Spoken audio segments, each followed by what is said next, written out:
going to mark my number 4 and then my number 14. For the split dam, I'm going to go with my punch on the biggest one because I'm not worried about it fitting over a specific tooth because I'm going to be cutting that anyway.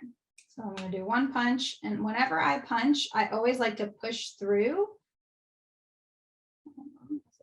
I'll push through to make sure that punch goes all the way through, because sometimes if the punch is a little bit older, what can happen is that it doesn't fully punch, and then you have a little piece, and then you try to pull it out, and then basically it rips, which is never fun. So now that I have my holes, I need to make that low profile triangle. Now, even though these are not even right across, because again, I'm at the second premolar and the first molar, so there's kind of an angle there. That's okay. I just have to make sure my low profile triangle is not kind of slanted. I want to keep it so that the one side from the molar is going to be a little bit longer, but that's okay, or a little bit taller.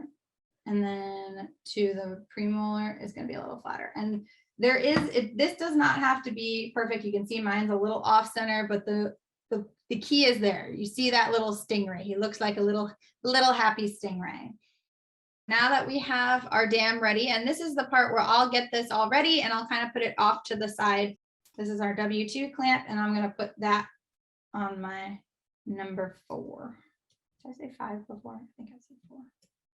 All right. Okay.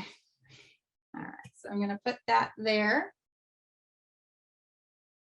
And I'm going to go ahead and put this clamp on number 14. Now, again, I like to try and stay away from anesthetizing the patients if I don't have to. This is where I would say, you're going to feel pressure around the tooth, but if you feel any pain, like anything sharp, you just let me know. Once I have these clamps in place, I confirm the patient's not having any discomfort, then I can come in and put my split dam on right away. So the way I like to come in and put my split dam is I'll go around one corner, and if I come from the outside on one side, I'm going to come from the outside on the other. So that way my dam doesn't get shifted. So you can see here, I've got my rubber dam behind both my clamps, and then it's just a matter of kind of pulling the dam forward and up and over the lip.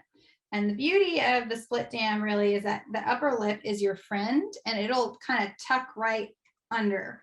So without the lip, it is actually a little bit harder. So on the Typodont, it doesn't show quite as well, but I guarantee you get your finger under there, the lip will kind of catch it with the saliva, and it'll keep it nice and clean. So what I will do next, in order to ensure I get that airway protected, is I'm going to use template.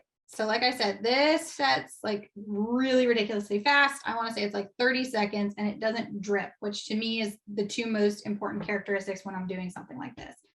When we go in with the template, I always start with the dam and I tuck under the clamps, because you want to make sure you leave that access hole to remove the clamp.